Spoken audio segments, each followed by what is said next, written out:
దేవుడిచ్చిన మహాకృపను బట్టి ఆదివారం దినాన దేవుడు మనల్ని ఆయన ఆరాధించడానికి ఆత్మతోనూ సత్యంతోనూ ఆరాధించడానికి కేవలం అతని కృపను బట్టే మనల్ని దర్శించి మాట్లాడి అనేకమైన విషయాలు దేవుడు మనం బయలుపరచడానికి దేవుడిచ్చిన మహాకృపను బట్టి దేవుడు కోటాను వందనాలు చెల్లిస్తాం. మరి దేవుడు మౌనంగా ఉండడు అనే విషయాలు మనం నేర్చుకుందాము. కానీ చాలామందికి తెలియదు దేవుడు మౌనంగా ఉంటాడు అనుకుంటున్నారు. కానీ దేవుడు ఒక్క క్షణం కూడా ఆయన మౌనంగా ఉండడు. కాబట్టి కొన్ని విషయాలు మనం నేర్చుకున్నాము, మిగిలిన విషయాలు ఈరోజు నేర్చుకుందాము. దేవుడు మనతో మాట్లాడేలాగా ఆత్మతోనూ సత్యంతోనూ మనము ఆరాధిద్దాము, దేవుని మహిమపరచుకుందాము.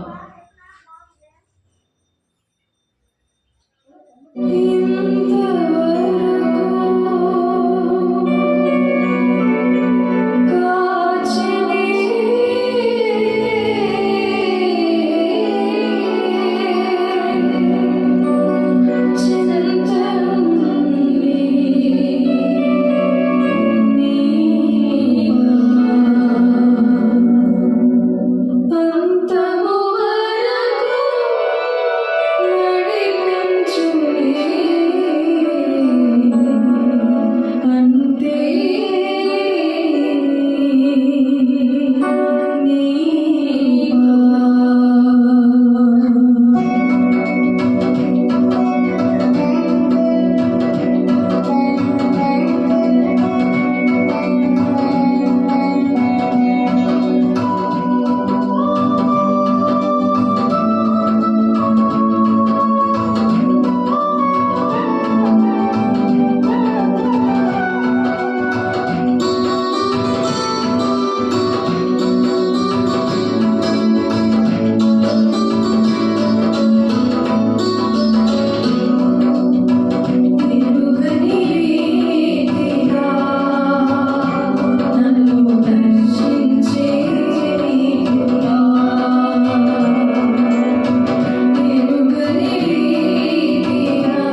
ఆమేన్.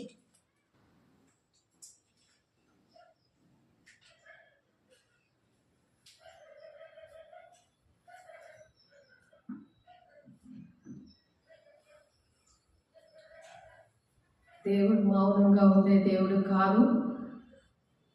దేవుడు మనతో ప్రతిదినము మాట్లాడతారని, మరి దేవుడు మాట్లాడే దేవుడని మరి 2 రోజుల క్రితము మనం మాట్లాడుకున్నాము.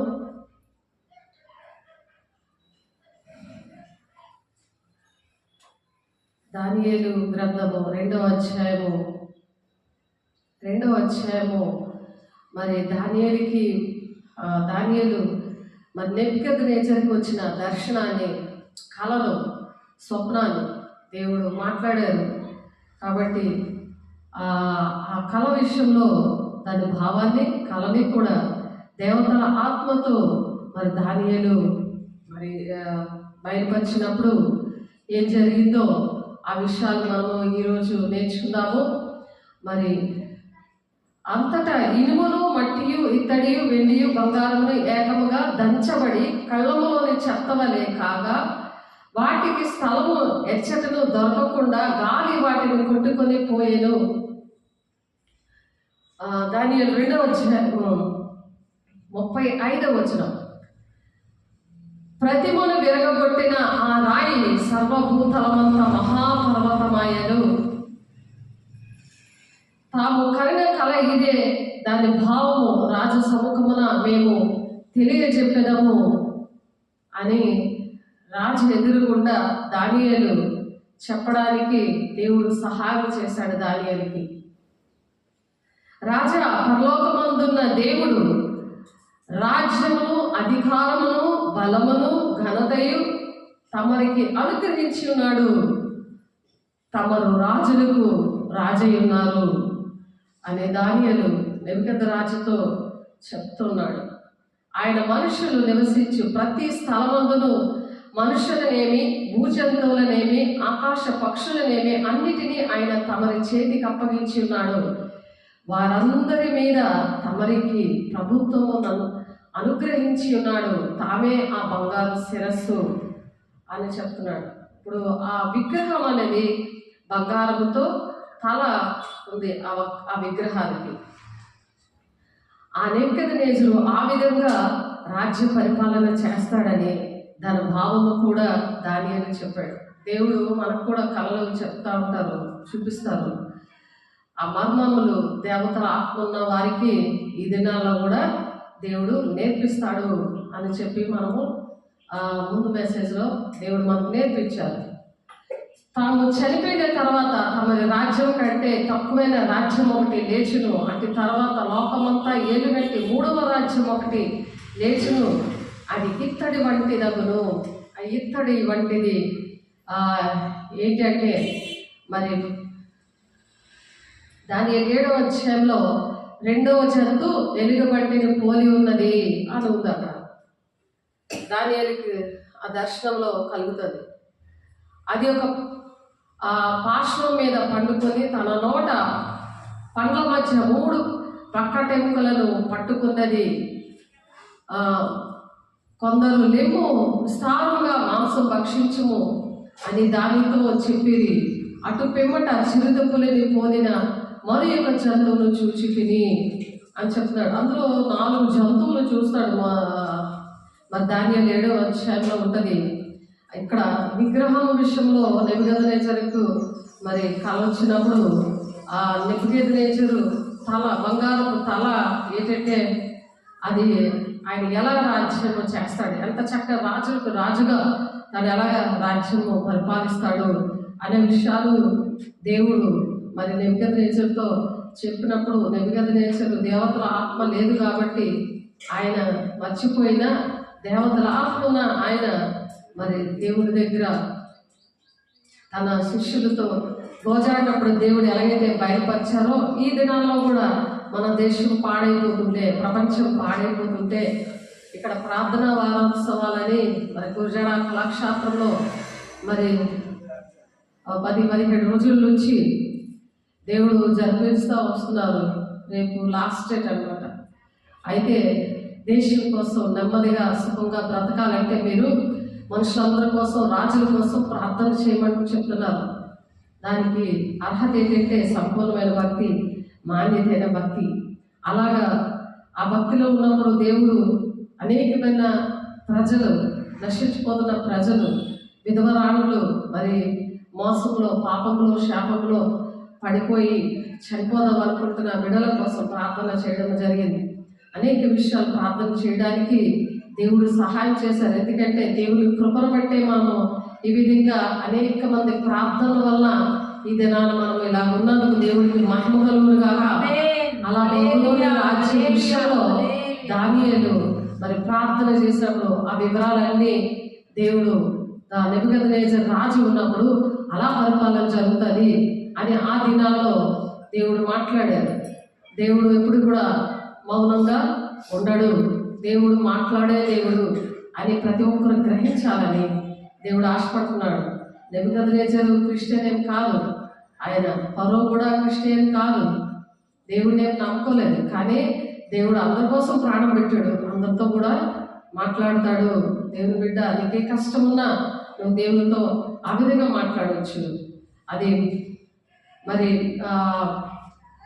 విగ్రహము మరి వెండితో చేయబడుతుంది, ఆ భుజాలు ఇవన్నీ కూడా అదేంటంటే మాది పారసీకులు రాజ్యం అది. అలాగా దర్శనంలో మరి ఆ ఉదరము తొడలు, ఆ ఉదరము ఈ పాట అంతా కూడా మరి ఇత్తడితో చేయబడుతుంది. కాబట్టి అది గ్రీసు దేశం అన్నమాట, గ్రీసు రాజ్యములు అది. మరి అలాగే పాదాలు మరి ఇనుము మట్టితో చేయబడి ఉంటాయి. కాబట్టి అది రోమా ప్రభుత్వంగా ఆ దేవుడు మౌనంగా ఉండకుండా ఆ 400 సంవత్సరాలు మలకి గ్రంథం నుండి మరి బాప్తిస్మ ఇచ్చే యోహాను వరకు, యేసు వచ్చే దినాల వరకు కూడా ఏ విషయాలైతే మరి దేవుడు మౌనంగా ఉన్నాడు అని అనుకుంటున్నారో, దేవుడు మౌనంగా ఉంటూ కూడా ఈ రాజ్యాల విషయంలో దేవుడు బయలుపరుస్తా వచ్చాడు. ఈ నిషిద్ధమైన ఈ దినాల్లో, ఈ సైలెంట్ దినాల్లో చరిత్ర ప్రవచనాలు మరి 400 సంవత్సరాల మధ్య ఉన్న దైవ ప్రవచనాలు ఈ కళ ద్వారా సూచిస్తూ ఉన్నాయి. మరి రాజుకి కళ వచ్చింది కానీ రాజుకి తెలియనప్పుడు ఇక్కడ అధిపతులు అందరూ ఉన్నారు, రాజులు, ఇక్కడ మంత్రులు అన్నీ కూడా మనకు కూడా దేవుడు నిర్ణయించాడు. కానీ మనము దాని ఎలా ఉండాలని దేవుడు ఇక్కడ మరొకసారి మనకి గుర్తు చేస్తారు. ఈ మరి పాత నిబంధనలో చివరి రాతల్లో క్రీస్తు ప్రత్యక్షతకు మరి బాప్తిస్మ ఇచ్చి యోహాను మరి బోధకు మధ్యలో ఈ విషయాలన్నీ జరిగాయి.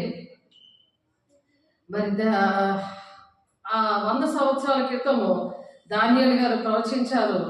మరి భవిష్యత్ కాలంలో కూడా జరిగే రాజ్య పరిపాలన ఎలా ఉంటుంది భవిష్యత్తులో, అప్పటి నుంచి కూడా యేసయ్య వస్తున్న దగ్గర నుండి కూడా ఆయన రాకడ, మొదటి రాకడ మరి వస్తున్న దగ్గర నుంచి కూడా మరి ఈ రాజ్య పరిపాలన ఎలా ఉంటుంది అనేది దానియేలు 2వ అధ్యాయంలోని, మరి దానియేలు 11వ అధ్యాయంలోని, అలాగే దానియేలు 8వ అధ్యాయంలోని కొన్ని విషయాలు అందులో దేవుడు ప్రవచనం ద్వారా మాట్లాడారు. మరి యూదులపై వారి ప్రభావం గురించి మరి ఎలా ఉంటుందని కూడా చెప్పారు. పారసీకుల వలన మరి ఎలాగైతే 539వ సంవత్సరం నుండి 532 సంవత్సరాలు వరకు కూడా మరి పార్షియల్ పాలన, పారసీకులు అంటే పార్షియల్ కూడా అంటారు, పార్షియల్ పరిపాలన మరి జరిగింది. యూదులు తమ మత విషయాలన్నీ కూడా జోక్యం చేసుకోకుండా వారి మతాన్ని ఆచరించండి అని వారికి అనుమతించారు. ఈ దినాల్లో కూడా అటువంటి పరిస్థితులే ఉన్నాయి. ఆకాశంలో మరి దేవాలయం తిరిగి మరి ఆ కాలంలో ఏం జరిగింది, మళ్ళీ మీరు దేవాలయం కట్టుకొని మళ్ళీ మీరు ఆరాధనలు చేసుకోవచ్చు అని చెప్పి మరి ఆ విషయాలన్నీ కూడా దేవుడు బయలుపరిచారు. మరి 2వ దినవృత్తాంతాల గ్రంథంలో 36 అధ్యాయము 22, 23 వచనాల్లో ఆ మాటలు ఉంటాయి. మరి ఎజ్రా 1వ అధ్యాయం 1 నుంచి 4 వచనాల్లో ఉంటాయి.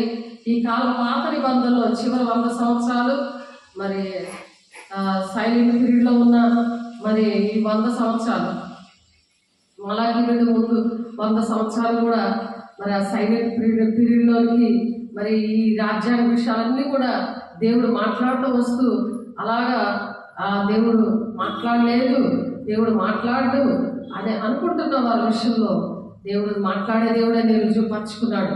మరి దానియేలు గ్రంథం 32వ వచనంలో ఈ ప్రతిమ యొక్క శిరస్సు మేలి బంగారము మహిమే ఉన్నదని, మరి దాని రొమ్మును భుజాలు కూడా వెండివి, మరి దాని ఉదరమును మరి తొడలు ఇత్తడివి అని నెబుకద్నెజరు కల్లో బంగారంలో ఉన్న తల బబులోను పట్టణము ఏ విధంగా ఉంటుందో మరి నెబుకద్నెజరు రాజులకు రాజుగా ఎలాగా పరిపాలన చేస్తాడో ఈ విషయాలన్నీ కూడా దేవుడు మౌనంగా లేడు అని రుజువుపరిచాడు. దేవుడి విషయాలన్నీ కూడా కళ ద్వారా మాట్లాడారు. కళ మర్చిపోయినా సరే దేవతల ఆత్మతో ఉన్న దానియేలుకి బయలుపరిచి నడిపించిన దేవుడు ఈ దినాల్లో మనతో కూడా ఉన్నాడని ఆయన రుజువుపరుచుకున్నాడు. దేవుడు మహిమగాక. కాబట్టి మనము దేవతల ఆత్మతో సంపూర్ణమైన భక్తి, మాన్యమైన భక్తి కలిగి ఉంటే ప్రతి ఒక్కరితో ఈ అంచె దినాల్లో మాట్లాడడానికి అపోస్తలుల 2:17 ప్రకారంలో మరి దేవుడు మాట్లాడడానికి ఇష్టపడుతున్నారు. టీవీ చూసుకొని, సెల్ ఫోన్లు చూసుకొని పాపంలో శాపంలో ఉంటే మరి పవిత్రంగా లేని ఆ కళ్ళు దేవుడిని చూడవు, దెయ్యాన్ని చూస్తాయి, దెయ్యం కళ్ళు వస్తాయి. మరి మనం అలా దెయ్యం అలా కనబడుతుందంటే నువ్వు దెయ్యంతో ఉన్నావు, నువ్వు దేవుల్లో లేవు, అది ఎక్కడ తీసుకెళ్తుంది, నరకాలు పట్టిపోద్ది అని అర్థం వస్తుంది. కాబట్టి మనం ఏం చేస్తామో, మనం ఏది విత్తితే అదే కోస్తాం. కాబట్టి మనం పరిశుద్ధంగా ఉన్నప్పుడు పరిశుద్ధ పట్టణానికి వెళ్ళగలము. కాబట్టి దానియేలు 7:1-16 వచనాల్లో ఆ క్రూర జంతువులన్నీ కూడా ఉన్నాయి. మరి దానియేలు 7:17 వచనంలో కూడా అక్కడ నిల్చున్న వారిలో ఒకరి వద్దకు పోయి ఇందులో కూర్చొని నిజమంతయు నాకు చెప్పుమని అనగా అతడు నాతో మాట్లాడి ఆ సంగతుల భావం కూడా బయలుపరిచాడు. దానియేలు గ్రంథం 7-16 వచనాల వరకు ఆ కళ భావాన్ని మరి 17వ వచనం నుండి భావం కూడా అక్కడ చెప్పాడు. మీరు చదివితే మీకు బాగా అర్థమవుతుంది.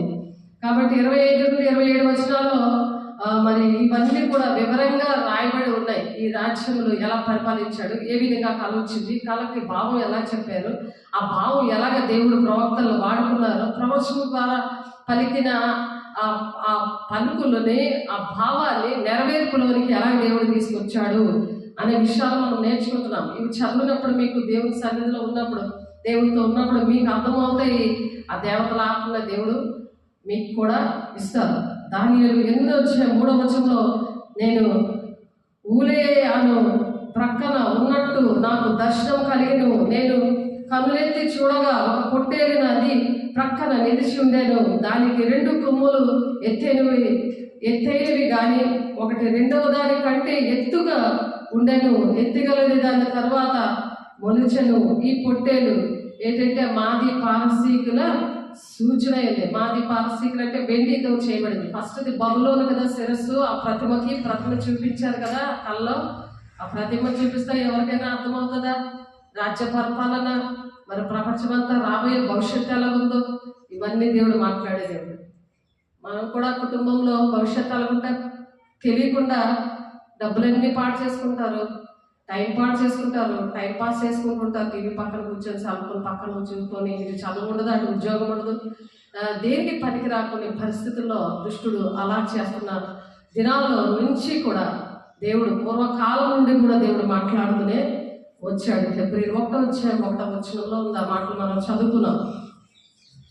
కాబట్టి దానియేలు 11వ అధ్యాయంలో పెర్షియల రాజులను గూర్చి ప్రవచనం ద్వారా దానియేలుకు ప్రభువు తెలియపరిచాడు. గ్రీకు సామ్రాజ్యము విషయంలో కూడా హెల్లనైజేషన్ ఇది ఏంటంటే క్రీస్తు పూర్వం 330 నుండి 320 క్రీస్తు పూర్వం ఇవి ఆ సంవత్సరాల్లో ఇది జరిగింది. మరి పర్షియా రాజ్య కాలము ఆ విధంగా ఆ కాలంలో ఈ 320 నుంచి 330 ఈ సంవత్సరాల పర్షియా కాలంలో అంటే వెండి భుజముల ఈ పార్ట్ అంతా కూడా పెర్షియలు ఆ గ్రీకు రాజ్యము పరిపాలిస్తూ ఉన్నారు. తర్వాత అలెగ్జాండర్ మరి దర్యావేషు ఓడించి మరి దర్యావేషుడు ఓడించాడు. అలెగ్జాండర్ లాగా ప్రపంచంలోని మరి గ్రీకు పాలన తీసుకొని వచ్చాడు. ఈ గ్రీక్ పరిపాలనలో అలెగ్జాండర్ మరి అరిస్టాటిల్ యొక్క శిష్యుడు. ఆయన ఏం చేశారు, మరి ఆ గ్రీక్ రాజకీయంలోనూ మరి మంచి విద్యావంతుల్ని ఇతరులు మరి జయించి ప్రతి రాజ్యంలో కూడా గ్రీకు సంస్కృతిని మరి ప్రోత్సహించాడు. అలా ప్రోత్సహించి అదే ఆదేశించేవాడు అనమాట. ఆ గ్రీకు సామ్రాజ్యం విషయంలో మరి అతను ఏదైతే ఆ గ్రీకు సంస్కృతి ఉందో దాని విషయంలోనే ప్రోత్సాహం అనేది చేస్తూ ఉండేవాడు. దీన్నే మనం ఏమంటారంటే హెలినైజేషన్ అంటారన్నమాట. దాన్నే ఆ ప్రోత్సాహం బట్టి అప్పటి వరకు కూడా హెబ్రీ భాష ఉన్న మరి పాత నిబంధన గ్రీక్ భాషలోకి మరి అనువదించేశారు. ఒక భాష మనం తెలుగు భాషలో ఉంటాము, అది మనం తెలుగు ఇష్టంగా చదువుతున్నప్పుడు మనం వచ్చి ఇంగ్లీష్లో చెప్పేశారు అనుకోండి, హిందీ రాదు చాలా మందికి. అందరికి ఇప్పుడు హిందీ ఇంగ్లీష్ వచ్చు అనుకోండి, రాలేని వాళ్ళు ఉంటారు కదా. మరి అలా పెట్టేస్తే మరి గ్రంథం ఎలాగ అర్థమవుతాయి, దేవుని మాటలు ఎలాగ అర్థమవుతాయి. అలాగా ఈ గ్రీక్ భాషలోనికి అనువదించేశారు హెబ్రీ భాషలో ఉన్న మరి దేవుని మాటల్ని. దీనిలో సెప్టుజింట్ అని దీన్ని ఏమంటారంటే సెప్టుజింట్ అని అంటారు అన్నమాట. సెప్టుజింట్ అని పిలుస్తారు. కొత్త నిబంధనలో పాత నిబంధన సూచనలు సెప్టుజింట్లో నుంచి తీసుకొనబడ్డాయి. గ్రంథాలు ఇలా మార్చేస్తే సిద్ధాంతాలు ఏంటి, దేవుని యొక్క ప్రణాళిక ఏంటి, దేవుని యొక్క ఆజ్ఞలేంటి, అవి జరగకుండా దుష్టుడు ఆ విధంగా చేస్తాడని దేవుడు ముందుగానే అటువంటి జంతువులు ఎవరికైనా కనిపిస్తే ఆ జంతువులు లాంటి మనస్తత్వం మనిషికి వచ్చేస్తుంది. కాబట్టి అలాంటివి చూపించాడు దేవుడు. దానియేలు 7వ అధ్యాయంలో, దానియేలు 2వ అధ్యాయంలో చూపించారు. నెబుకద్నెజర్ కాలం వచ్చింది, దాని భావాలను మరి దానియేలుకి ఆ విధంగా ప్రవచించారు. మరి నెరవేర్పులోని మరి ఆ ప్రవచనాలు నెరవేర్పు రెండు కూడా వివరించడానికి దేవుడు సహాయం చేశాడు దానియేలు గారి ద్వారా. కాబట్టి దేవతల ఆత్మను కలిగి మనం ఉండాలి, పరిశుద్ధంగా ఉండి మరి ఆబద్ధంగా ఉండాలని దేవుడు ఆశపడుతూ దేవుడు మౌనంగా ఉండేవాడు కాదు అని మనతో మాట్లాడుతున్నాడు. అయితే అలెగ్జాండర్ యూదులకు మత స్వాతంత్రాన్ని అనుగ్రహించినప్పుడు మరి గ్రీకు సంస్కృతినే అంటే ఇప్పుడు మనకి తెలుగునే ప్రోత్సహిస్తారు. ఇక్కడ ఆంధ్ర ఉంటే మరి అక్కడ ఏం చేశారు, అలెగ్జాండర్ ఏం చేశాడు, యూదులకి మత స్వాతంత్రాన్ని ఇచ్చాడు. మత స్వాతంత్రాన్ని ఇచ్చి గ్రీక్ సంస్కృతిని ప్రోత్సహించాడు. మరి ఇది అది ఎలాగుందంటే అది లౌకికంగా ఉంది. మతపరంగా మతపరమైన వాదనలు ఉంటాయి కదా, ఆ వాదమైన కానీ మతపరమైన వాదనలు వస్తాయి కదా. ఇప్పుడు గ్రంథాన్ని మార్చేస్తుంటే అది ట్రాన్స్లేటర్ ఆ భాషను మార్చేస్తుంటే మరి వాదం అనేది వస్తుంది కదా. భక్తులు దేవుని ఆజ్ఞ పాటించాలి, పరిశుద్ధత ఉండాలని ఆశపడతారు కదా. దేవుని యొక్క ప్రణాళిక ఆ విధంగా సాతానుడు ఆ విధంగా చేశాడు. మరి దైవభక్తి లేకపోవడం బట్టి యూదులకు మంచి పరిణామంగా అనిపించలేదు. వాళ్ళకైతే యూదులు అంటే ఇశ్రాయేల్ ప్రజలు, వాళ్ళకి దేవుడి వాగ్దాన భూమికి చేరాలనే దేవుడు ఇశ్రాయేల్ ఎంతో ఇష్టపడ్డాడు. కానీ మరి భక్తి అనేది సరిగ్గా తెలియలేదు. గ్రంథం కరెక్ట్గా లేకపోతే భక్తి ఎలా తెలుస్తుంది? ఇప్పుడైతే మనకి పంచబడుతున్నారు, చక్కగా గ్రంథాలు పంచబడుతున్నారు. ఆనాడు అసలు చాలా మరుగ్గా ఉండేవి, చాలా దాచబడి ఉండేవి. అవి ఉన్నాయి కూడా ఇలాగా ట్రాన్స్లేటర్ ఈ హెబ్రీ భాషలో గ్రీక్ భాషలో మార్చేసి మరి అటువంటి పరిస్థితులు మతపరంగా వాదనలు ఇవన్నీ కూడా వచ్చాయి దైవభక్తి విషయంలో. మరి అదొక్కటే కాకుండా దానియేలు గ్రంథం 2:24-25 వచనాలు చూస్తే నెబుకద్నెజర్ కాలంలో 32వ వచనంలో 2:32 మరి 24-25 వచనాల్లో దాని ఉదరము తొడలు ఎత్తడివి గ్రీకు సామ్రాజ్యాన్ని సూచిస్తుంది. ఉదరము తొడలు మనము శిరస్సు, ఈ శిరస్సేమో బబులోను రాజ్యము, ఇది పార్సిక మాదీయుల రాజ్యము. మరి ఇక్కడ ఈ ఉదరం ఏమిటంటే గ్రీకు సామ్రాజ్యం. ఆ ప్రతిమకి అర్థము, దాని పరిపాలన ఎలా ఉంటుంది, ఆ పరిపాలనలో ప్రజలు ఎలా నష్టపోతారు, ఏంటి పరిస్థితులన్నీ కూడా దేవుడు మౌనంగా లేడు. 400 సంవత్సరాలు మరి మలాకి దగ్గర నుంచి యేసు వచ్చే వరకు, బాప్తిస్మం ఇచ్చే యోహాను గారు వచ్చే వరకు కూడా మౌనంగా ఉన్నారు అని అనుకుంటున్నారు ప్రజలు. కానీ దేవుడు మౌనంగా లేడు, ఈ పనులన్నీ చేసుకొని వస్తున్నాడు. కాబట్టి దేవునికి అంత మహిమ. మనం కూడా అనుకుంటాము దేవుడు మౌనం ఉన్నాడు, నన్ను చూడట్లేదు, నేను పడుకొని వింటున్నాను, పడుకొని బైబిల్ చదువుతున్నాను, బైబిల్ తల కింద పెట్టుకొని ఉన్నాను, నేను చాలా భక్తి చేస్తున్నాను, చర్చికి వెళ్తున్నాను, వస్తున్నాను, వెళ్ళినా రాకపోయినా పర్వాలేదు, సెల్ ఫోన్లో చూసేయచ్చు, ఇలాంటివన్నీ కూడా పెట్టుకుంటారు. కాబట్టి దేవుని ఆజ్ఞలు, కట్టళ్ళు, నీ విధులు అనేవన్నీ ఆచరించాలి. మరి దేవుణ్ణి ప్రేమించినప్పుడు ఆయన ఆజ్ఞలు గైకుంటారని ఉంది. కాబట్టి ఈనాడు కూడా అటువంటి పరిస్థితులు ఉన్నాయి. దేవుడు అయితే మౌనంగా లేడు. దేవుని బిడ్డ నువ్వు ఎలాగున్నావో ప్రతి ఒక్క గ్రంథంలో కూడా రాస్తాను. ఆ గ్రంథంలో రాసినవి మనము ఇది అయిపోయిన తర్వాత అది ఆ గ్రంథాల్లో ఎలా రాస్తారు అది చూద్దాం. అయితే దానియేలు 7వ అధ్యాయం 1 నుండి 16 వచనాల్లో ఈ 4 జంతువుల కోసం ఉంది. దానియేలు గ్రంథం 7వ అధ్యాయం 6వ వచనంలో చిరుతపులి పోలిన మరి ఒక జంతువు చూచి తిని అన్నాడు. చిరుతపులి పోలిన జంతువు ఉంది. అదేంటంటే దాని వీపున పక్షి రెక్కల వంటి 4 రెక్కలు ఉన్నాయి, దానికి 4 తలలు ఉన్నాయి.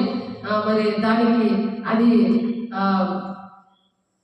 అది ఎలా ఉంది, అది ఎలా ప్రవర్తిస్తుంది అని అంటే దానికి అర్థం వల్లనే చెప్పగలరా? అది కనిపిస్తే దానికోసము ఇక్కడ ఏం చెప్తున్నారంటే 4 రెక్కలు 4 తలని సామ్రాజ్యం యొక్క విభజన జరుగుతుంది. విభజన 4 తలలు అంటే విభజన జరుగుతుంది. ఈ చిరుతపులు ఏంటంటే అలెగ్జాండర్ యొక్క వేగవంతమైన మరి విషయాలు, ఆయన వేగవంతంగా ఎలాగైతే పని చేస్తాడో అలెగ్జాండర్, ఆయన ఎలా చేస్తాడో అనేవి అక్కడ బయటపరుస్తున్నాడు దేవుడు. 4 రెక్కలు 4 తలలని సామ్రాజ్యం యొక్క విభజన చూపిస్తుంది. ఆ 4 రెక్కలు 4 తలలు కూడా దేశము ఆయన చిన్ననాట్లోనే కొంచెం తక్కువ వయసులోనే అలెగ్జాండర్ చనిపోతే రాజ్యము ఎలా ముక్కలైపోద్ది, ఎలా విభజించబడుతుంది, అది ఎవరు ఏలుబడి చేస్తారు అనే విషయాన్ని సూచిస్తుంది. ఒక మేకపోతు పడమటి నుండి వచ్చి కాళ్ళు నేల మాపకుండా భూమి అంతా కూడా పరుగులెత్తుంది అనమాట.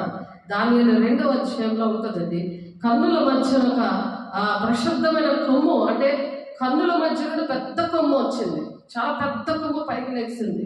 దాని అర్థము మరి ఆ దర్శనము దానిలో 8వ అధ్యాయం 8వ వచనం ఉంది. మనకు కూడా గోగోళ్ళు కళ్ళు వస్తాయి, ఏదో పేడగాలండి అని అంటుంటారు. కాదు, దేవుడు కళల ద్వారా మాట్లాడతాడు. నీ 33:14 ఉంటుంది. మీరు సేవకులకి చెప్పాలి. అటువంటి సేవకులు, దేవతల ఆత్మ ఉన్న సేవకులు ఎవరున్నారు? వ్యర్థమైన ఆరాధన చేయకుండా మరి అపోస్తుల బోధలో, ఈ బోధలోనే నేను పరిశుద్ధులకు అప్పచెప్పిన బోధలో మీరు పోరాడాలని యోధాపత్రిక 1:3లో చెప్పినట్లుగా ఆ పోరాటంలో ఉన్న వారితో మీరు చెప్పినప్పుడు దాని వివరాలు వాళ్ళతో మాట్లాడతాడు. వాళ్ళు ప్రార్థన చేసేప్పుడు మాట్లాడతారు. అలా మాట్లాడినప్పుడు దేవుడు నా పట్ల, నా భవిష్యత్ పట్ల దేవుడు ఎంత ఆలోచిస్తున్నాడు, అందరి కోసం ఆలోచించే దేవుడు. కానీ అది పేడగాలకు పక్కన పెడతా ఉంటారు. చాలా మంది నాతో అలాగే పేడగాల పిచ్చికాలు వచ్చేయండి, దెయ్యంకాలు వచ్చేయండి అలాగంటుంటారు. దాని భావం అన్నీ కూడా ఏంటి ప్రభా, ఏంటి పరిస్థితి అన్నీ అడిగినప్పుడు దేవుడు వివరించి మరి వాళ్ళకి చెప్పి అలా ప్రార్థన చేసి, అలాగా నిన్న రాత్రి కూడా రాజా నుండి మరి కృప అని ఒక ఆమె ప్రార్థన చేయించుకోసారి నేను మెసేజ్ ప్రిపేర్ అవ్వడానికి నాకు టైం అవ్వలేదు.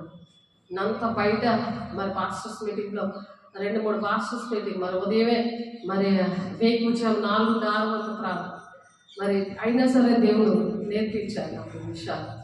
ఎందుకంటే అనేక మంది దేవుడు మాట్లాడరేమో అని వ్యర్థంగా ఆరాధించేస్తారు, ఏదో మొక్కుకొని వెళ్ళిపోతుంటారు, ఏదో దేవుడికి ఏదో చెప్పేస్తారు. కానీ ప్రార్థన ఆలకించే దేవుడు మనకి దేవునికి మధ్యన అడ్డుగూడ ఉన్న దోషాన్ని, పాపాన్ని ఒప్పుకోవాలి, వాక్యానికి లోబడాలి.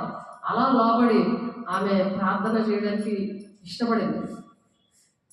అదైపోయింది, 10 నెలలైపోయింది. నాతో మాట్లాడేసరికి చాలా అలసిపోయిన ప్రాణము దేవుడు అలాగ మళ్ళీ దేవుడు ఆత్మతో నింపుతూ దేవుడు ఆమెని నడిపించడానికి సహాయం చేశారు. నేనైతే మాట్లాడలేను. ఆమె పోయిన ఆదివారం నాతో మాట్లాడింది. ఈ మధ్యలో నాకు ప్రార్థన చేయండి, నాకు పరిస్థితి బాగోలేదంటే ప్రార్థన ఏం చేస్తాం, డాక్టర్గా ఉన్నప్పుడు నాకు బాగోలేదండి, నాకు నాకు మందులు ఇవ్వండి అంటే, ఆ పేషెంట్ని చూడకుండానే ఏర్పడ్డాను మందులు వేసేస్తావేటమ్మా అని అడిగాను నేను. నాకు ప్రార్థన చేయలేదు, నన్ను జ్ఞాపకం చేసుకోలేదు అని తను బాధపడింది. నేనైతే మనసులో ప్రార్థన చేస్తున్నాను, కానీ వివరించి చెప్పాలంటే దానికి ఇప్పుడు ఏ బాధలో ఉన్నారో అటువంటి విధంగా ప్రార్థన చేస్తేనే కదా విడుదల వస్తుంది. ఎప్పుడో దేవుడు మాట్లాడాడు, ఇప్పటి వరకు మరి మాట్లాడడం మానేశాడు. అర్థం వ్యర్థమైన ఆరాధన చేస్తున్నాను.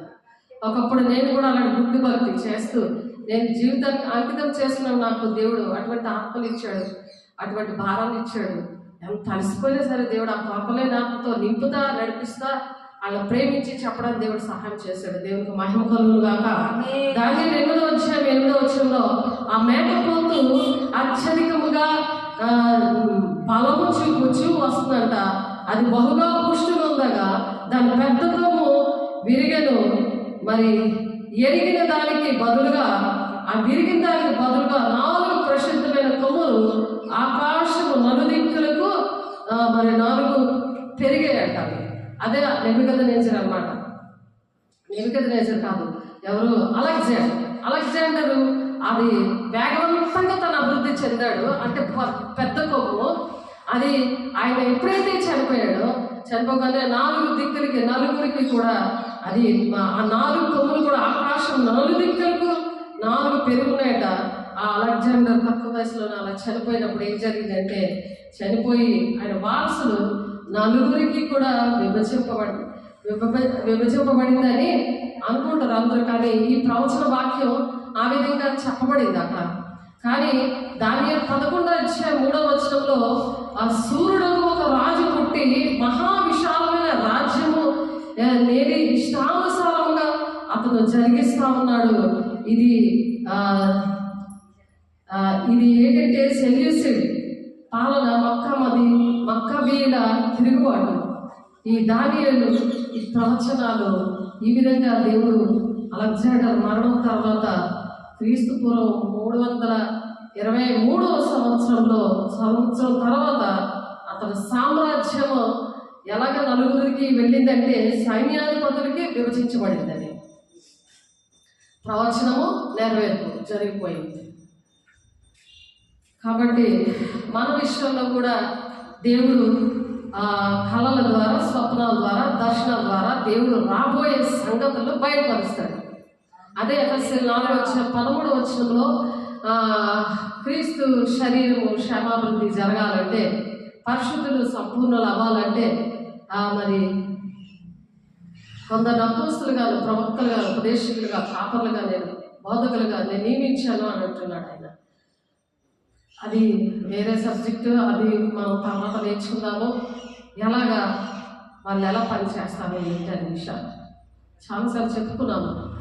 కానీ మన సబ్జెక్ట్ మళ్ళీ సైడ్గా వెళ్ళిపోతుందని ఇది కంటిన్యూ చేస్తున్నాను. ఆ సామ్రాజ్యం అతని సేనాధిపతులకి మరి విభజించబడింది. యూదయ మొదటి ఈజిప్ట్ పరిపాలనలో యాజకత్వం యొక్క వారసత్వం, ఆ పరిపాలించిన యాజకత్వం వారసత్వం ఏంటి? దేవాలయాన్ని అపవిత్రపరిచింది అన్నమాట. అపవిత్రపరిచేసి మరి అనుజనుల విగ్రహాలని, మరి ఆ బలిపీఠాలు, మరి అపవిత్రమైన జంతువుల్ని బలి అర్పించడం, ఇలాంటివన్నీ కూడా జరిగాయి సెల్యూసిడ్ పాలనలో. జరిగినప్పుడు మరి అక్కడ మరి దేవాలయంలో అలాంటి జరిగితే ఏంటవుతుంది? దేవుడు ఉండడు కదా. దేవుడు అపవిత్రపరిస్తే ఆలయంలో అటువంటి బలులు అర్పించకూడదు కదా, అపవిత్రపరచకూడదు కదా ఆలయాన్ని. అలా చేస్తే మరి దేవాలయాన్ని అపవిత్రపరిచి ఆ బలిపీఠం పాడు చేసి మరి అక్కడ హింస జరిగింది. మరి అంతర్గతంగా కలహాలు, లోపల ఒక మాట బయట ఒక మాట. శాస్త్రుల పరిశీలనకి ఎలాగైతే చంపాలని ఉండేదో అలాంటి కలహం అనేది అంతర్గత కలహాలతో నిండిపోయింది. మరి దానియేలు గ్రంథం 8వ వచనంలో చిన్న కొమ్మలో నుండి మరి ఏ విధంగా ఆ చిన్న కొమ్మలో నుంచి ఏ విధంగా దేవుడు మరి జరగబోయే విషయాలు చూపించారంటే, దానియేలు 8:23-25 వచనం చూస్తే ఒక క్రూరమైన ముఖము కలిగిన ఒక అతను ఉన్నాడు. అతను ఏంటంటే ఆ రాజుగా వస్తాడు అనమాట. యూదుల దేవాలయంలో అపవిత్రపరిచాడు అతనే. మరి దానిని 11:5-35 వచనాలు కూడా దక్షిణపు దేశపు రాజు తాళిమి, ఉత్తరపు దేశపు సెల్యాసిట్ అని ఈ రాజులు ఏం చేశారంటే వీరి మధ్య యుద్ధాలు బయలుదేరాయి. దీని విషయంలో మరి దానియేలు 11 మీరు చదివితే 25-33 వచనాల్లో ఇవి జరిగాయి. క్రీస్తు పూర్వము 63వ సంవత్సరంలో నేను పట్టలేదు కాబట్టి నాకు తెలియదు. కానీ దేవుడు ఎలా మాట్లాడుతున్నాడు పూర్వకాలం విషయంలో. మరి రోమా ప్రభుత్వం ప్రారంభం, రోమా చక్రవర్తి ఎలాగ ప్రారంభమైందంటే ఆ కాళ్ళు, ఎనప కాళ్ళు, మరి పాదాలు, వేళ్ళు మట్టితో ఉన్నాయి. అవి దాని అర్థాలు ఏంటి? దానియేలు 2వ అధ్యాయంలో ఇనుముతో చేసిన పాదాలు, దాని మరి 4వ జంతువు చాలా బలమైన జంతువు. మరి దానియేలు 7వ అధ్యాయం 4వ వచనంలో ఉంది. దానికోసం ప్రవచనము నెరవేరింది. దానికి ఏంటంటే పరిసయ్యులు సద్దుకాయులు ఎలా ఉన్నారని ఈ దేవుడు ఈ సైలెంట్ దినాల్లో ఈ విషయాలన్నీ కూడా, భవిష్యత్ కాల విషయాలన్నీ కూడా మౌనంగా లేడు అని చెప్పడానికి ఒక రుజువుగా ఇవన్నీ కూడా దేవుడు రాయించారు. బైబిల్లో అయితే ఒక తెల్ల కాగితం ఉంటుంది. అక్కడ ఆ తెల్ల కాగితంలో ఇన్ని మర్మాలు ఉన్నప్పుడు మరి మన కోసము, మన కుటుంబం కోసం, మన దేశం కోసము దేవుడు ఎన్ని మర్మాలు మాట్లాడుతూ ఉన్నాడు. మనం ఎంత టైం దేవుడితో కలిసి మనం ప్రార్థన చేయాలి. అటువంటి సేవకులను కలుసుకొని ఉండాలి. ప్రార్థన సహవాసం రొట్టి విచ్చుడు ఎడతకు ఉన్నప్పుడు దేవుడు మాట్లాడే దేవుడు పరిశుద్ధులకు అప్పచెప్పిన బోధ విషయంలో పోరాడినప్పుడు దేవుడు నేర్పించే దేవుడు. కాబట్టి మరి ఆయన చిత్తానుసారంగా లేని వారిని దేవుడు పడగొడతా ఉన్నాడు. ఆయన చిత్తంలో ఉన్న వాళ్ళని ఆశీర్వదిస్తూ ఉన్నాడు. ఆ పనిలో ఉన్నాడు ఈ సైలెంట్ దినాల్లో. కాబట్టి రోమా పరిపాలన ఇనుముతో మరి పోల్చబడింది. పాదాలు ఇనుము మట్టి మరితో దేవుడు తయారు చేసినట్టు చక్కగా ఆ రాజ్య పరిపాలన, ఆ విగ్రహము, అక్కడ ఉన్న మనుషులు, ఆ పరిస్థితులు అన్నీ కూడా దేవుడు జంతువుతో పోల్చి ఆ పరిస్థితులన్నీ కూడా ఆనాడు ఏ విధంగా నడిపించాడో ఇప్పుడు మనుషులకి పాములు కనబడుతుంటాయి, కుక్కలు కనబడుతూ ఉంటాయి, దెయ్యాలు కనబడుతూ ఉంటాయి. ఏమి కనబడుతున్నాయో ఆ లక్షణాలు, ఆ పరిస్థితులు నీ జీవితంలో జరుగుతాయి. ఆ విధంగా జరగకుండా మరి ఎలా ఉండాలి? పశువులు లాంటి మనసుని ఇస్తున్నానని నెబ్కద్రేజు రాజుకి దేవుడు చూపిస్తాడు తన రాజ్యం ఎలా పాడైపోతుంది. తన అహంకారం మనసులో అనుకున్నాడు, నోటితో కూడా అనలేదు పాపం. ఈ బలాధిక్యతంతా నాదే కదా అని మనసులో అనుకున్నాడు అంతే. 12 నెలల టైం ఇచ్చాడు, అది నెరవేర్పులోకి వచ్చేసింది. తను సరి చేసుకోకపోతే దానియేలు చెప్తాడు అక్కడ కూడా ప్రపంచంలో ఉన్న వాళ్ళందరూ కూడా మరి ఇక్కడ నెబ్కద్రేజు ఎలాగైతే వెతికాడు, నాకు కలబావు కల 2 చెప్పకపోతే చంపుతానని ఎలాగైతే కూర్చున్నాడో అలాగే తన అహంకారంతో మరి అక్కడ కూడా దానియేలు 4వ అధ్యాయము చదివితే అహంకారం, దేవుడు మాట్లాడుతుంటే అవి మర్చిపోయి నువ్వు జీవిస్తున్నావా, అవి రాసుకుంటున్నావా లేదా, అవి తప్పక నెరవేరుతాయి, జాబు చేయక వస్తాయి. భవిష్యత్ కాలం విషయంలో చాలా నేర్పించాడు దేవుడు. ఈ సన్నిధి విషయంలో ఎలా ఉంటుంది అని సెల్ ఫోన్లో చూపించారు. పరలోక రాజ్యంలా ఉంటుంది మీ పరిచర్య అని చూపించారు దేవుడు. మరి అనేక విషయాలు అలాంటివన్నీ కూడా చూపించారు. ఎన్ని వాగ్దానాలు ఇచ్చారో వాగ్దానాలు ఇచ్చిన దేవుడు నమ్మదగిన దేవుడు. కాబట్టి పరిశుద్ధంగా ఉండాలి, దేవుడితో ఎక్కువ గడపాలి, మనుషులతో తక్కువ గడపాలి. అవి రాసుకోవాలి. హబక్కు 2:2 ఉంటుంది, అవి నెరవేరిపోతాయి, తప్పక నెరవేరుతాయి. మంచివైతే అవి నెరవేరాలని మనం చాలా గట్టిగా స్తుతి ప్రార్థన ఉదయకాల సమయంలో దేవుని పాదాలు పట్టుకొని దేవుని స్తుతియాలు అర్పిస్తూ, దేవా నాకు మంచి వాగ్దానం ఇచ్చావు, ఇవి నెరవేరుస్తున్నావు, నీకు వందనాలయ్యా అని చెప్పాలి. అలాగా దేవుని కృతజ్ఞతతో విశ్వాసంతో నిరీక్షిస్తా ఉండి మొదటి నీతిని రాజ్యాన్ని వెతకాలి. అప్పుడు దేవుడు ఇచ్చిన వాగ్దానాలన్నీ కూడా కంపల్సరిగా నెరవేరిపోతాయి. ఆమేన్. కాబట్టి ఆ విధంగా దేవుడు ఆ రాజ్యాలన్నీ కూడా దేవుడు అలాగా ఎలా ఉంటాయో, ఎలాగ నష్టం కలుగుతుందో, ఏ రాజు వల్ల మరి ఏ విధంగా జరుగుతుందని ప్రతి విషయాలు కూడా రాజుల ద్వారా జరుగుతాయి, మరి దేవుని పిల్లల ద్వారా జరుగుతాయి. ఎలాగ మరి వివాదాలు వస్తాయి, గ్రంథాలు అలాగ తారుమారైపోతాయి, భక్తి ఎలా పాడైపోతాయి, ఈ విషయాలన్నీ కూడా ఈ సైలెంట్ పీరియడ్లో జరిగిపోయాయి. అందుకనే ఇప్పుడు ఈ దినాలు కూడా సేమ్ అలాగే, అప్పుడు ఎలా జరిగిందో ఇప్పుడు పరిస్థితులు కూడా అలాగే ఉన్నాయి. కాబట్టి దక్షిణపు దేశపు రాజు దాని గురించి, ఉత్తర దేశపు రాజు మరి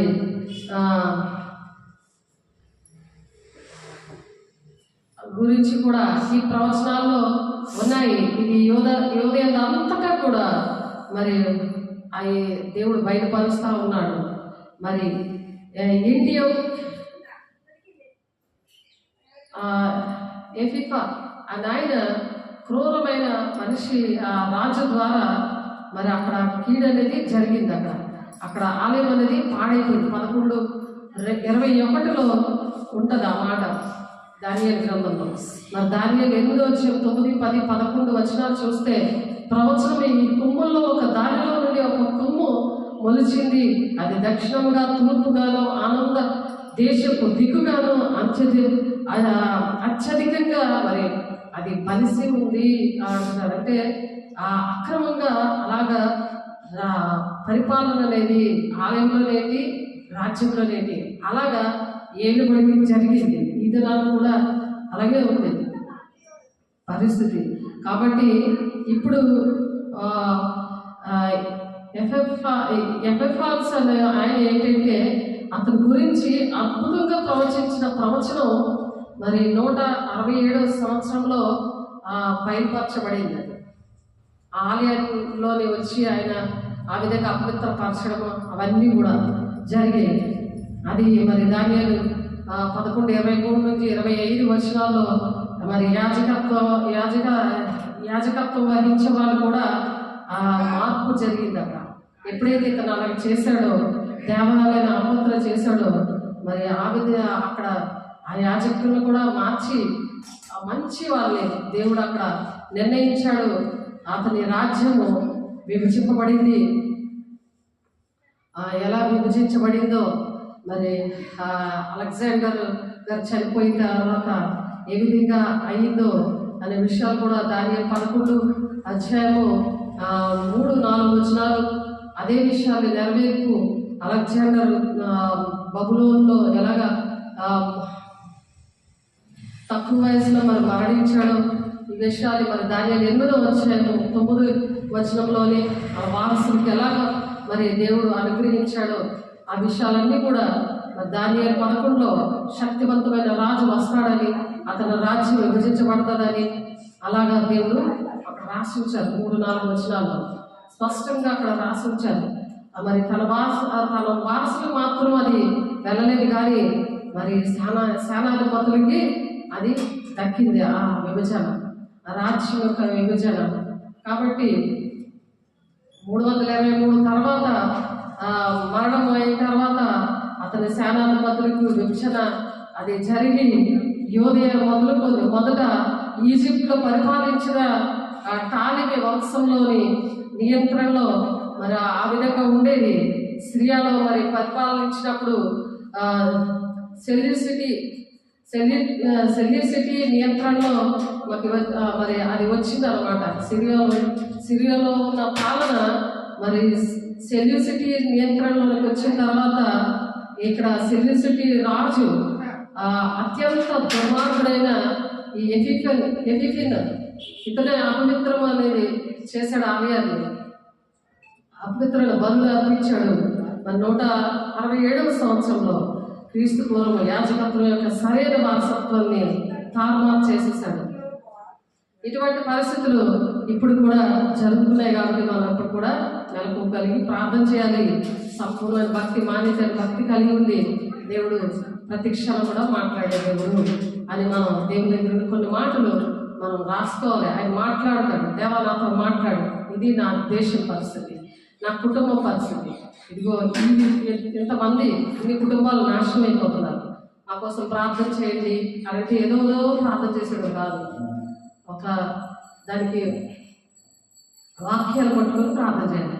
ఆ పరిస్థితులు ఏంటి అని దేవుడు ఏంటి బయలుపరిచారు దాని అర్థం తెలుసుకొని ఆ విషయాలు దేవుడి దగ్గర అర్థం కూడా అడిగినప్పుడు దేవుడు దాని కలగా బయలుపరిచాడు. ఇది నా మాకు కూడా బయలుపరుస్తున్నాడు. కాబట్టి మనం నిర్లక్ష్యంగా ఉండకూడదని మరొకసారి దేవుడు మనల్ని హెచ్చరిక చేస్తున్నాడు. ఎందుకంటే భక్తి నేర్పించారు. భక్తిని ఆశ్రయించకపోతే అంచె దినాల్లోనంటే దేవుని భక్తి తెలుసుకోవడం శక్తిని ఆశ్రయించే వాళ్ళు ఉంటారు అని ఉంది. సుఖానుభవాలు కోరుతారు. ఎప్పుడు నిద్రమొత్తే సోమతలో బద్ధకం నిద్రమొత్తం. దేవుడు నమ్ముకున్నాను కదా, నాతో మాట్లాడాడు కదా, ఆ కథలోనే ఉండిపోతున్నారు కానీ అక్కడ నుండి బయటకు రావట్లేదు. నీతో మాట్లాడిన విషయాలు నువ్వు రోజు మాట్లాడుతున్న ఆ రోజు మాట్లాడాడు. ఎప్పుడో మాట్లాడాడు. ఎప్పుడో నేను తిన్నాను, ఇప్పుడు కూడా తింటున్నానని చెప్తావు. ఇప్పుడు తినట్లేదా 3 పూట్ల? ఆలోచించండి. నేను తిన్నాను, ఈరోజు తింటున్నావు కదా, మరి నిన్న మాట్లాడాడు, ఈరోజు మాట్లాడాడా? ఆ విషయాలు మనం గమనించాలి. దేవుడు మాట్లాడితేనే మనం బ్రతుకుతాం. నీ వాక్యమే నన్ను బ్రతికించును అని పాట పాడుకుంటాం. కానీ ఆ పాటలాగా మిగిలిపోతుంది. కానీ వాక్యం అనే దేవుడు ఉండట్లేదు ఒంట్లో. ఉంటే మాత్రం అసలు కన్నీరు వస్తుంది, వేదన వస్తుంది. అయ్యో వీళ్ళకి తెలియక నశించిపోతాను. నాతో దేవుడు ఈ విషయాలు మాట్లాడాడు. నేనేం దేని పనికి వస్తున్నాను అని జనులాగా ఏమి తిందినా, ఏమి త్రాగునా, ఏం పూజిందినా చెంత పెట్టుకుంటున్నావా? దేవుని బిడ్డ, పరలోక రాజ్యము ఆహారము పాలము కాదు కానీ పరిశుద్ధాత్మైన ఆనందమే ఉన్నది అని చెప్తున్నాడు దేవుడు. కాబట్టి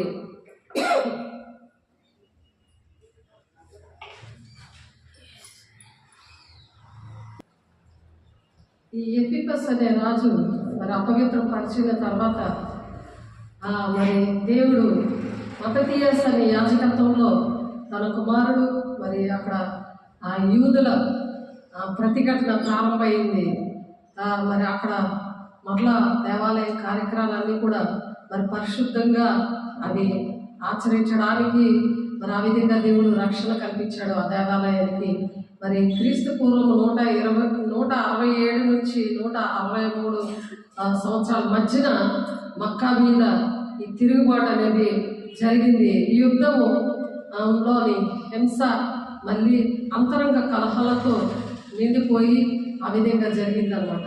దాని ఆ కొమ్ము ఇరిగిపోవడము, అవన్నీ కూడా విచ్ఛిన్నంగా 4 కొమ్ములు అలాగా విభాగించబడ్డం, ఇవన్నీ కూడా కళల భావాలతో దేవుడు ఆలోచించి మరి మాట్లాడారు. ఒక్కొక్కరి విషయంలో మరి వాళ్ళు ఎలాగ ప్రవర్తిస్తారు అని చెప్పి.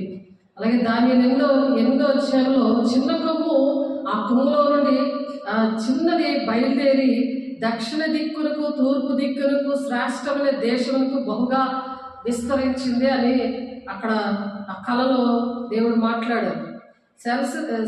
సెల్సియడ్ మరి రాజైన మెంటియక్ ఎఫిఫా, ఇప్పుడు మనం ఈ ఎఫిఫస్ అన్న రాజు ఉన్నాడు కదా, ఆ రాజు ముఖం మరి మోసపూరితంగా ఒక కఠినంగా ఉన్న అతను మరి ప్రతి ఒక్కరు ముఖము చూస్తే అలాగే ఇప్పుడు దినాల్లో కూడా అలాగే ఉంటుంది. మోసపూరిత మాటలతోని ఏం చేశాడంటే అది దానియేలు 8వ అధ్యాయం 23వ వచనం నుండి ఉంటుంది. అది మీరు చదివితే దానియేలు మరి 11వ అధ్యాయం 5వ వచనం నుండి 35 వచనాలు కూడా మీరు చదివితే అక్కడ ఉంటుంది వివరంగా. ఉత్తర దేశం రాజు దాల్మీ గురించి మరి సెలిసిప్సన్ గురించి మరి యుద్ధం పెరిగి యూదయ అంతటా కూడా మరి ఎలాగా యూదయ అంతా ఎలా నలిగిపోయిందో ఆ విషయాలన్నీ కూడా మరి 21వ వచనం నుండి మరి 25వ వచనం 35వ వచనం వరకు కూడా 11వ అధ్యాయం దానియేలు గ్రంథంలో కూడా ఇవన్నీ కూడా వివరించి దేవుడి ప్రవచనాలు నెరవేర్పు అక్కడ దేవుడు పొందుపరుచుంచారు. ఆ విధంగా మరి ఎఫిఫస్ ఏం చేశారు, మరి ఆ రాజు మోసపు మాటలతో రాజ్యాంగాన్ని అంతటినీ కూడా స్వాధీనం చేసుకున్నాడు. క్రీస్తు పూర్వం 63 తర్వాత రోమా ప్రభుత్వం అప్పుడు ప్రారంభమైంది. మక్కబీల స్వయం పాలన తర్వాత క్రీస్తు పూర్వం 63 ప్రాంతంలో రోమా సైన్యాధిపతి మరి ఆయన ఏం చేశారంటే జయించి యూదా మొత్తాన్ని కూడా ఇస్రాయేల్ ఇవన్నీ ఉండి ఆయన జయం పొందుకున్నాడు. మరి రోమన్ సామ్రాజ్యంలో సీజర్ల నియంత్రణలో మరి తీసుకొని వచ్చినప్పుడు ఈ రోమన్ చక్రవర్తి హేరోదును రాజుగా నియమించడానికి మరి అలా దారి తీసిందనమాట. ఆ హేరోదు రాజే మరి యేసే జన్మదినం విషయంలో మరి చాలా కఠినంగా ప్రవర్తిస్తాడు. యేసే చనిపోయినప్పుడు, మా యేసే పుట్టినప్పుడు, మరి ఆయన పుట్టినప్పుడు హేరోదు ఆ నక్షత్రం చూడడానికి జ్ఞానుల్ని పిలుస్తాడు కదా. 2 సంవత్సరాల పిల్లలందరినీ కూడా హతమారుస్తాడు కదా. ఇవన్నీ కూడా ఈ ప్రవచన వాక్యాల ద్వారా ఆ విధంగా నెరవేర్పు అనేది జరిగింది. మరి యేసుక్రీస్తు జనం నాటికి హేరోదు మరి రోమన్ల మద్దతు ఉందన్నమాట. ఆ సపోర్ట్ ఉంది. సపోర్ట్తో యూదే పరిపాలించాడు, యూదుల్ని పరిపాలించాడు. రోమన్లే ప్రజలపై మరి పన్నులు విధించి యేసే పన్ను విధించడం, మరి ఆ రోమన్ గవర్నమెంట్ ద్వారా యేసేని సిలువ వేశారు. చూడండి, ఇవన్నీ కూడా దేవుడు మరి సైలెంట్గా లేడు. ఆయన ఇవన్నీ కూడా జరుగుతాయి అని దేవుడు మాట్లాడటం వచ్చాడు దేవుని బిడ్డల ద్వారా. అలాగా మనకి అన్ని వివరంగా దేవుడు చెప్పడానికి సహాయం చేశాడు. మరి దానియేలు 2వ వచనంలో ఆ పాదాలు, ఇనుప పాదాలు, మట్టితో ఉన్న ఆ వేళ్ళు గ్రీకు సామ్రాజ్యంతో మరి రోమన్ పరిపాలన పతనం తర్వాత మరి చీలికలు అనేవి ఏర్పడ్డాయి. మట్టి, ఆ ఏనుగుకి మట్టి అంతకదు కదా, అలా చీలికలు అయిపోయాయి. అలాగా ఆ విగ్రహాన్ని నెబుకద్నెజరుకి చూపించాడు. అవన్నీ ప్రవచనాలు నెరవేర్పు ఆ విధంగా జరిగాయి. మరి దానియేలు 7వ అధ్యాయంలో బలమైన జంతువులతో పోల్చి మరి వాళ్ళ రాజ్యాంగం, వాళ్ళ మనస్తత్వం, వాళ్ళ క్రూరమైన ఆ మనస్సు, ఆ పనులు, మోసపుచ్చే పరిస్థితులు, ఆ విభజన ఎలా జరుగుతుంది, ఎలా మరణం ఏర్పాటు చేసింది అలెగ్జాండర్కి, ఎలాగ ఎదిగాడు, ఇవన్నీ విషయాలు కూడా దేవుడు గొప్ప దేవుడు, శక్తిమంతుడు. ఆయన లేడు మన జీవితాల్లో కూడా. ఆయన ఏం చూడట్లేదు, ఆయన ఏం మాట్లాడట్లేదు. అని ఇష్టానుసారంగా ఉండడం కాదు దేవుని బిడ్డ. ఆనాడు మాట్లాడే దేవుడు ఈనాడు కూడా మాట్లాడుతున్నాడని మీరు హెబ్రీయులు 1వ వచనంలో ఆ మాటలు ఉంటాయి. మళ్ళీ రాజులకు ఆయన చిత్తానుసారంగా నిలబెట్టాడు. రాజ్యాలని చిత్తానుసారంగా లేని వారి రాజ్యాలని ఆయన కూలగొట్టేశాడు. అలాగే మన జీవితాలు కూడా చిత్తానుసారంగా లేకపోతే మన జీవితాలు కూడా ఆ విధంగానే ఉంటాయి. దేవుడికి ఇష్టంగా బ్రతకాలని దేవుడు మనతో ఈరోజు మరొకసారి మాట్లాడుతున్నారు. మరి గ్రీకు మరియు రోమన్ ఆక్రమణ కాలంలో ఇశ్రాయేలు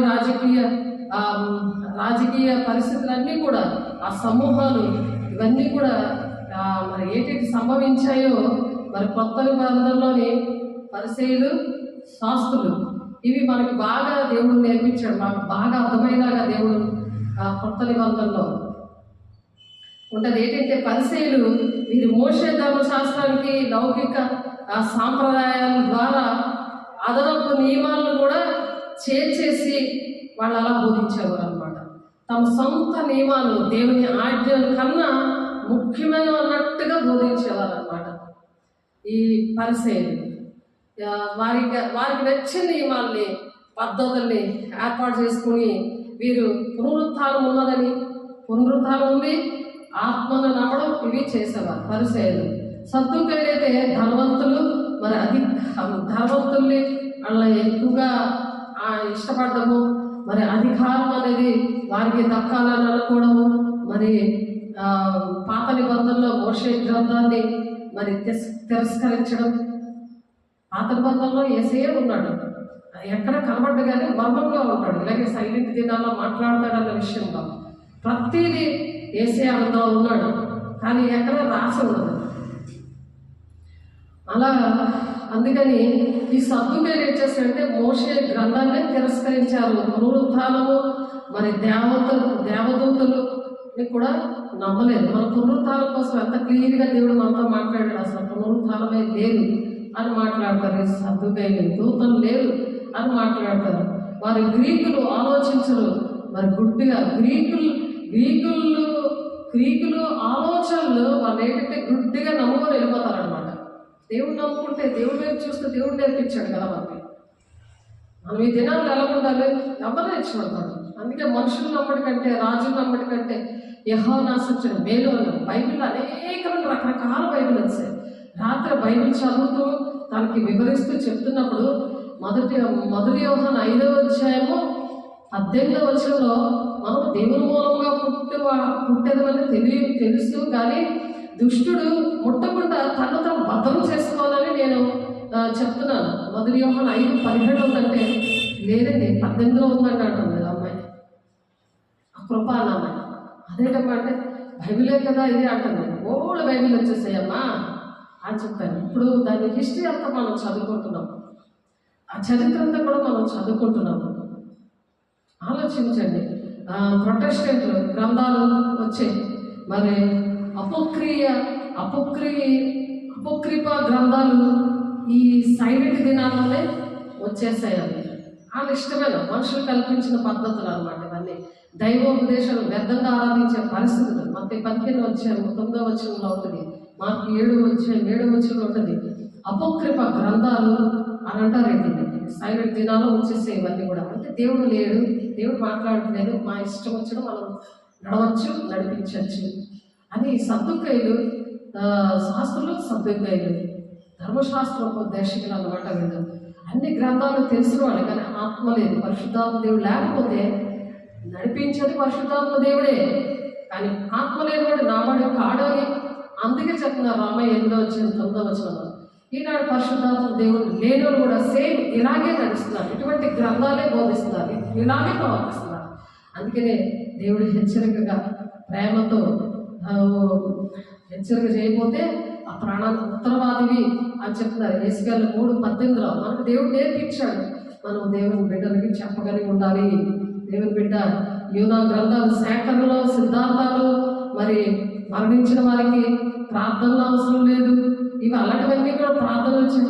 వాళ్ళకి కొంతమంది అవసరం లేదంటే కొంతమంది అవసరం ప్రార్థించాలి అని అంటారు. ఇటువంటివన్నీ కూడా అనేకమైన విషయాలు ఉన్నాయి. హెబ్రీ గ్రంథం వైపు ఆకర్షితులైపోయారు కొంతమంది, గ్రీకు లాటిన్ అందుబాటులో ఉన్నాయని కొంతమంది,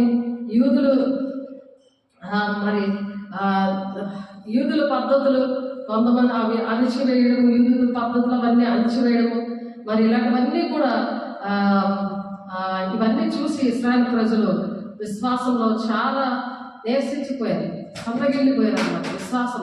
విశ్వాసం లేకుండా దేవునికి ఇష్టం అంటే అసాధ్యం కదా. మరి ఇశ్రాయేలు ప్రజలంటే దేవునికి చాలా ఇష్టం, కానీ ఇశ్రాయేలు ప్రజల విషయంలో ఇప్పటికీ కూడా దేవుడు వచ్చినా సరే, దేవుడు మొదటి ప్రకటనలో వచ్చాడు, ఆయన ప్రాణం పెట్టాడు, అయినా సరే ఇశ్రాయేలు ప్రజలు ఇప్పటికీ కూడా మెస్సియా వస్తాడని ఎదురు చూస్తున్నారు. ఎంత విచారకరం కదా. దేవుడు వచ్చాడు, ప్రాణం పెట్టాడు, ఆయన మళ్ళీ అన్నీ కూడా మనకు నేర్పించి వెళ్ళారు, కానీ ఆయన మాట్లాడట్లేదు, ఆయన కనిపించట్లేదు, మాట్లాడట్లేదు. ఆయన స్వరం వెనగలిగే చెవులు, ఆయన చూసే కళ్ళు, జ్ఞానేంద్రియాలు మనకు కనిపిస్తున్నాయి, కానీ ఇప్పటికీ కూడా మెస్సియా వస్తాడని వాళ్ళు ఎదురు చూస్తూ ఉన్నారు ఇశ్రాయేలు ప్రజలు.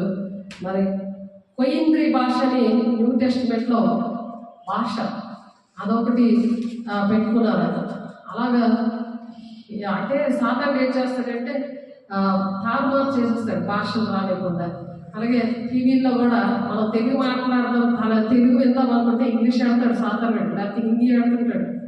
అది మనల్ని విన్నవాడు, మనం దేవుడితో గడపడం మనం గడపడేవాడు. మళ్ళీ ఇంకేంటంటాడంటే టీవీ చూడడం తప్ప అని మనకే క్వశ్చన్ వేస్తాడు. ఆలోచించండి, ఆ దినాల్లో అలాగే వీళ్ళందరూ కూడా చేశారు. అన్నీ కూడా వివరంగా దేవుడు మరి 63 క్రీస్తుపూర్వం 63 సంవత్సరంలో జరిగాయి కదా ఇవి. ఈ అంత విలువైన మాటలు దేవుడు ఆనాడు మౌనంగా లేడు, ఈనాడు కూడా మౌనంగా లేడు, కానీ మౌనంగా ఉన్నాడు అని ఎవరు బోధిస్తారు? సాతాను. నేను మాట్లాడతాను, నేను ఇవన్నీ నేర్పిస్తాను, ఇది నేర్చుకో అని చేతులు పెట్టాడు సలని, ఇంట్లో పెట్టాడు పెద్ద టీవీ అంటే పెద్ద టీవీ అనమాట. ఎందుకంటే నాకు ఈ టీవీ విషయంలో చిట్కాలు, హర్రర్ స్టోరీలు అంటే నేరాలు ఘోరాలు సీరియల్ ఇవి చూసినందుకు పోర్టబుల్ టీవీ, ఒక జలకన్య లాంటి అందమైన పిల్లకి పేకేమో ఆ పోర్టబుల్ టీవీ ఉంది. ఆ దెయ్యము నేను ఒప్పుకున్నప్పుడు అది వెళ్ళిపోయింది, కళలో వెళ్ళిపోయింది. అప్పటి నుండి నాకు 25 సంవత్సరాలు అయిపోతుంది కదా నాకు తెలియదు, నాకు లోకం అంటే తెలియదు. అందుకు దేవుడు నాకు నేర్పించాడు, భక్తి నేర్పించడానికి. ఒక అర్హత ఉంటుంది, లోకంలో ఉండకూడదు. లోకంలో ఉంటే పరిశుద్ధత ఉండదు, వ్యభిచారాల ఈ లోక స్నేహము దేవునితో వైరమని మీరు ఎదుగురా, మీరు దేవునికి శత్రువులు అంటున్నాడు. కాబట్టి అటువంటి వారిని అందరినీ కూడా మరణమును, మృతుల లోకమును, అగ్నిగుండములో పడవేయబడును. ఈ అగ్నిగుండము రెండవ మరణము. ఎవరి పేరైనను జీవగ్రంథమందు వ్రాయబడినట్లు కలబడని ఎడల వాడు అగ్నిగుండంలో పడవేయబడను. ఏది కావాలి? జీవగ్రంథంలో పేరు ఉండాలి మనకి. ప్రకటన 20:15 ఉంది. కాబట్టి ప్రసంగి 12:1 ఏముందంటే దుర్దినములు రాకముందే. ఈ దుర్దినములు ఇవి. జీవగ్రంథంలో పేరు ఉన్నదో లేదో చూసుకోవాలి. దేవుని బిడ్డ రేషన్ కార్డులో ఉందా అని ఎంత గిచ్చిపోతుంటాము. ట్రైన్ ఎక్కితే ఆ ట్రైన్లో లిస్టులో నా పేరు ఉందా లేదా, అలాగే ఎంత బాధపడుతుంటారు. ఫస్ట్ ర్యాంక్ వచ్చిందా, సెకండ్ ర్యాంక్ వచ్చిందా, నాకు పిల్లలు ఎవరి బిడ్డలు మరి పరీక్షలు రాసాక ఎలాగా తల్లిదండ్రులు ఎలా బాధపడుతుంటారు. మరి శాశ్వత కాలంలో దేవుడితో ఉండే ఆ గ్రంథంలో, జీవగ్రంథంలో పేరు ఉండాలని దేవుడు ఆశపడుతున్నాడు దేవుని బిడ్డ. కాబట్టి దుర్దినములు రాకముందే, ఇప్పుడు వీటి ఎందుకు నాకు సంతోషం లేదని నేను చెప్పు సంవత్సరంలో రాకముందే, తేజస్సులకు సూర్యచంద్ర నక్షత్రములకు చీకటి కమ్మక ముందే, వాన వెలిసిన తర్వాత మేఘములు మరలా రాకముందే, నీ బాల్య దినములందే నీ సృష్టికర్తను స్మరణకు తెచ్చుకో. బాల్య దినములందే మొక్కై వంకముదే మానే ఎలా ఉంటుంది ముదురుకేసి అంటారు. విండరా బాబు అని అంటారు. వాతమయబడ్డ జనాంగం, మూర్ఖుడు. ఈ మూర్ఖులకు ఈ తరంలో వేరే ఉండండి అని చెప్తున్నాడు దేవుడు. అందుకే అవిశ్వాసులకి విశ్వాసులకి పొత్తు కుదరదు అని చెప్తున్నాడు దేవుడు. దేవుడే చెప్తున్నాడు. అన్యాయస్తులుగా ఉండలేమని చెప్తున్నాడు. పరిశుద్ధులుగా ఉండలేమని చెప్తున్నాడు. దేవుడు ఇవన్నీ కూడా ప్లాన్ చేసుకుని ఉన్నాడు. అందరినీ కూడా సాంతులు 15:3 ఉంటుంది కదా, ఆయన చూస్తూ ఉన్నాడు. ఆయన యెహోవా కన్నులు లోకమందంతటా సంచారం చేయుచున్నదని మనం చూస్తున్నాం. మనం ఎన్నిసార్లు చెప్పుకున్నాం. కాబట్టి అనేకమైన మాటలు ఉన్నాయి. మరి చెప్పాలంటే గ్రంథాలు, ఎన్ని గ్రంథాలు ఉన్నాయంటే ధవళ సింహాసనం దగ్గర జీవ గ్రంథాలకు ముందు అనేకమైన గ్రంథాలు ఉన్నాయని ఉంది అక్కడ వాక్యం. మరి ఆ గ్రంథాల్లో మన పేర్లు, ఎందులో మన పేర్లు ఉన్నాయి, ఏ విధంగా మనం ఉన్నాము అనే విషయాలు తెలుసుకోవాలి. ఏ గ్రంథంలో మన పేర్లు ఉన్నాయి, జీవ గ్రంథంలో ఉన్నాయా లేకపోతే వేరే గ్రంథంలో ఉన్నాయా? మరి మలాకి 3:16 ఇద్దరు మాట్లాడుతుంటే నేను వింటున్నాను, అవన్నీ కూడా ఒక గ్రంథంలో రాస్తున్నాను, ఆ గ్రంథము దేవుని సముఖమంటుంది అని చెప్తున్నారు. మరి మన పరిస్థితులు ఏంటి, ఏ గ్రంథంలో మన మాటలు ఉంటున్నాయి అని ఆలోచించాలి. జయించేవాడు అలాగున తెల్లని వస్త్రంలో ధరించుకున్న జీవగ్రంథములో నుండి ఎంత మాత్రము తుడుపు పెట్టను అంటున్నాడు ఆయన. తెల్ల వస్త్రాలు మామూలుగా వేసేసుకోవడం కాదు దేవుని బిడ్డ. లోపల అంతరంగ పురుషుడు బలంగా ఉండాలి. మేము ఆధైర్యపడము, దినదినము నూతనపరచబడము. అది తెల్ల వస్త్రం అంటే 2 కొరింథీ 5:4-16. కాబట్టి ప్రకటన 3:5 ఉంది మాట. తుడుపు పెట్టడట ఆయన, తుడిచేడు జీవగ్రంథంలో. రోజు ప్రార్థన చేసుకోవాలి, రోజు పరిశుద్ధాలు పొందుకోవాలి, అంతరంగ పురుషుడు బలంగా ఉండాలి, కొరత లేని ఆత్మతో నింపబడుతూ ఉండాలి. అది దేవుడు ఆశపడుతుంది. అప్పుడు దేవుడు రోజు మాట్లాడుతున్నప్పుడు మనం సరి చేసుకుంటాం కదా. పరిశోధించి ప్రభావి దేవుడిని అడగాలి.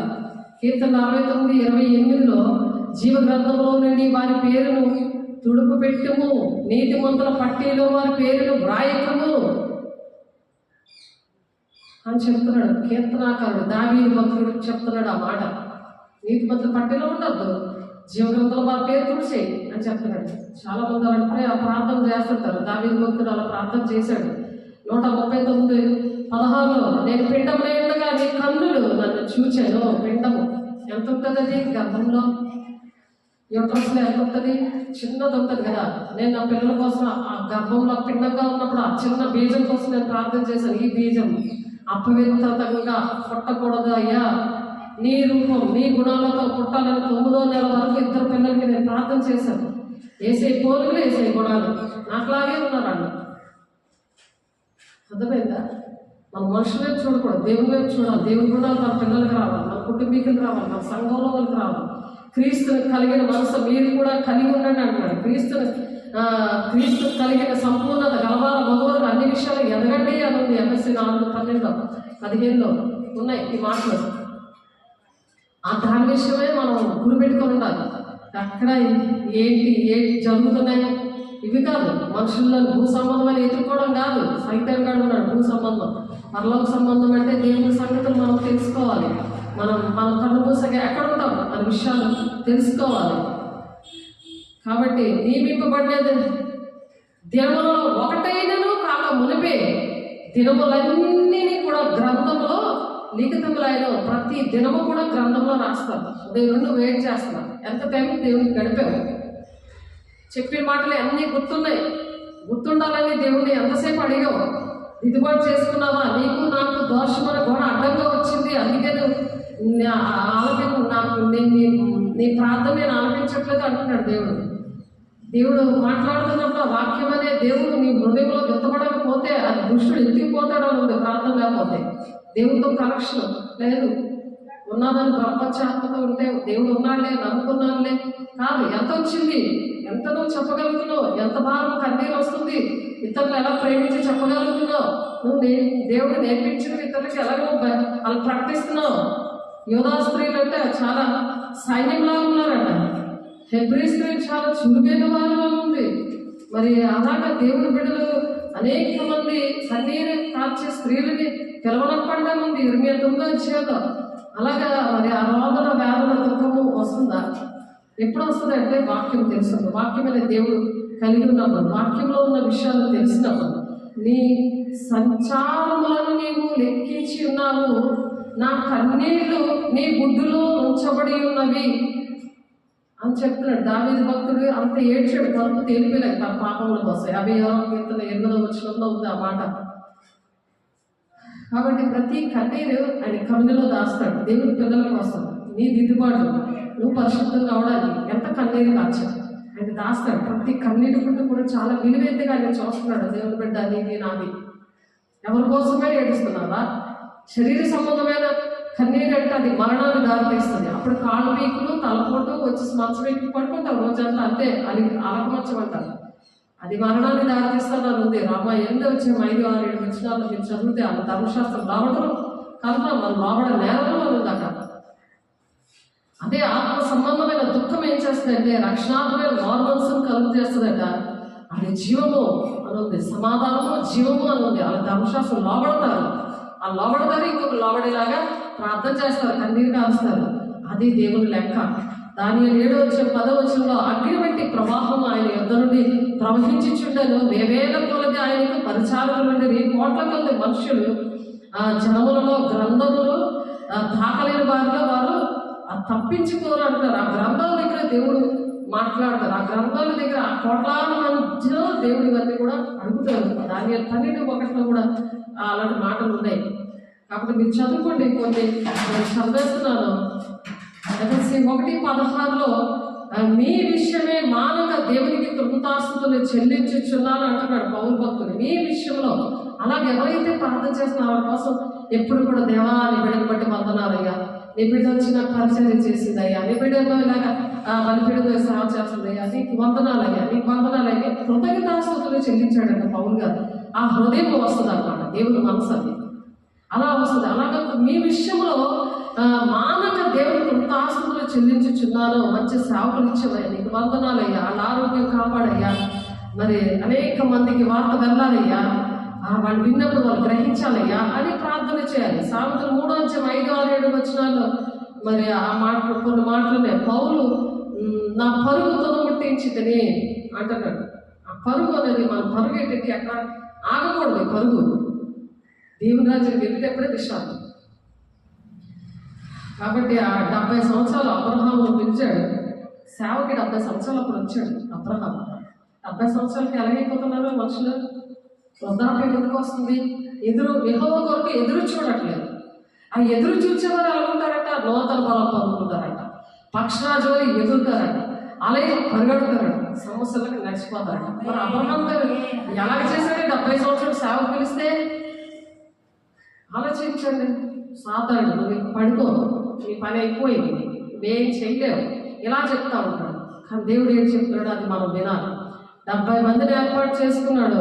మరి నూతన ప్రభావం, నూతన మరి ఆ బలముతో మరి దేవుడు వేసే కూడా 70 వారాలు సంఘాలు నూతన స్వాస్థ్యము పొందుకోవడం. 12 మంది అపోస్తుల్ని, 70 మంది శిష్యుల్ని దేవుడు ఏర్పాటు చేసుకున్నాడు. యెహోషువ 14:15 80 సంవత్సరాలు.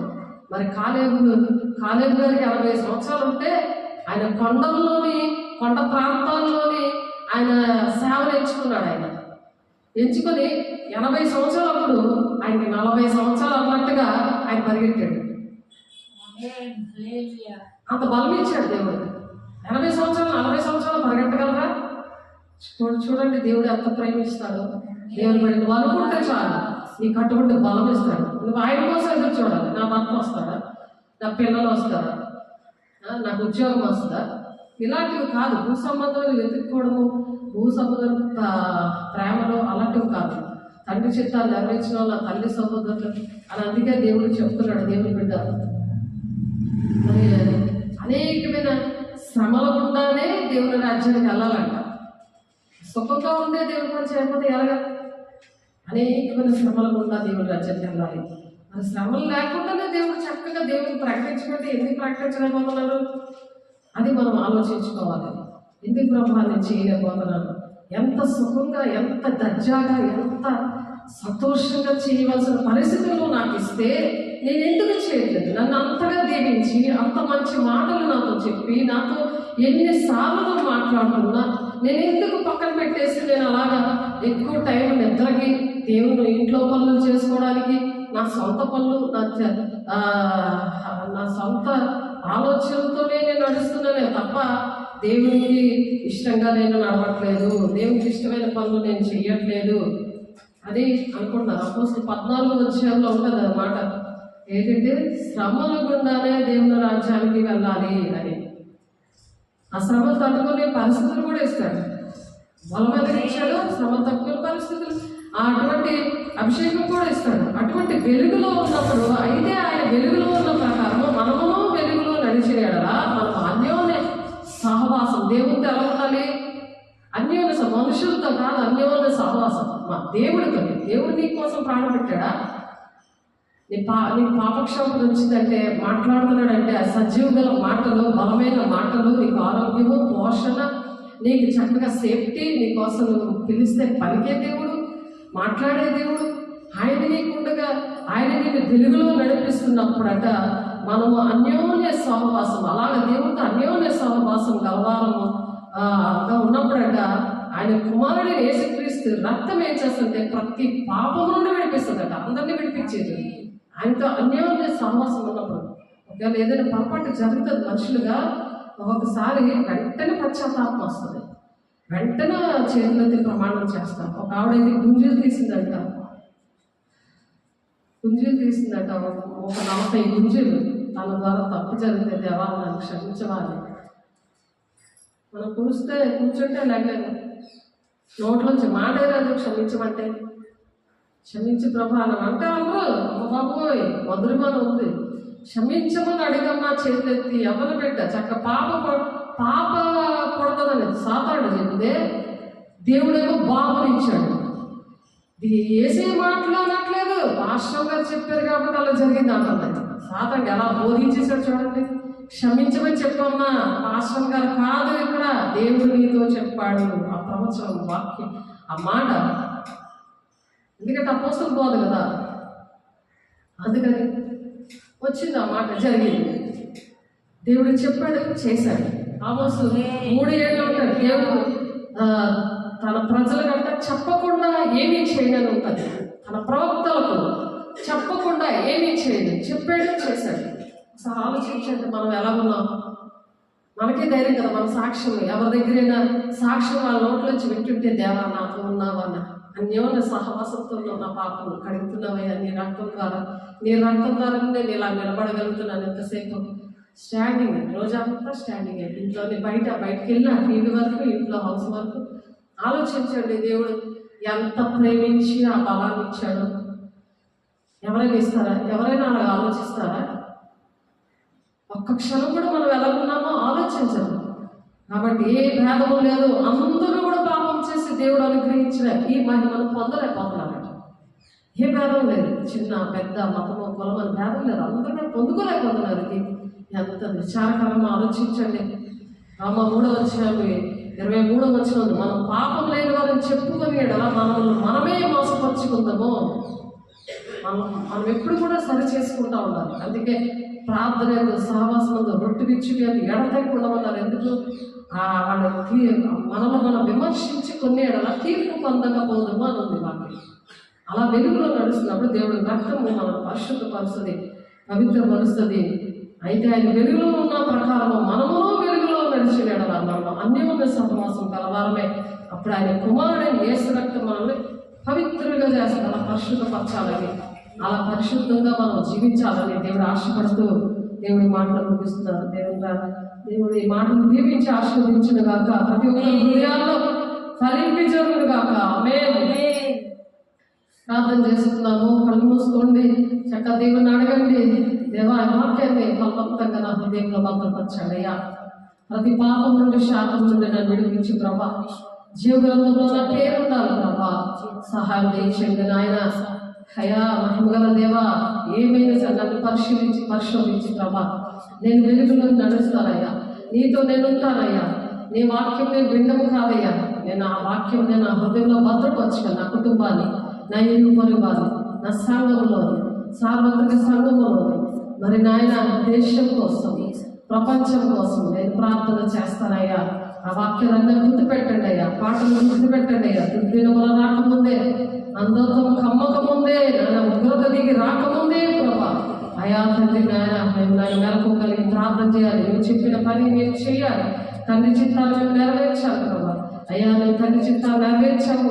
నువ్వు సైలెంట్గా లేవు ప్రభా. ప్రతి క్షణం మాతో మాట్లాడేదేవు తండ్రి. అయ్యా అనేకమైన అనుభవాలు ఇచ్చావు ప్రభా. అయ్యా వివరించి చెప్తే ఈ భూలోకమైనంతా కూడా చాలదు అని యోహాన పత్రిక అయ్యా లాస్ట్ అధ్యాయంలో మీరు చెప్తున్నారయ్యా.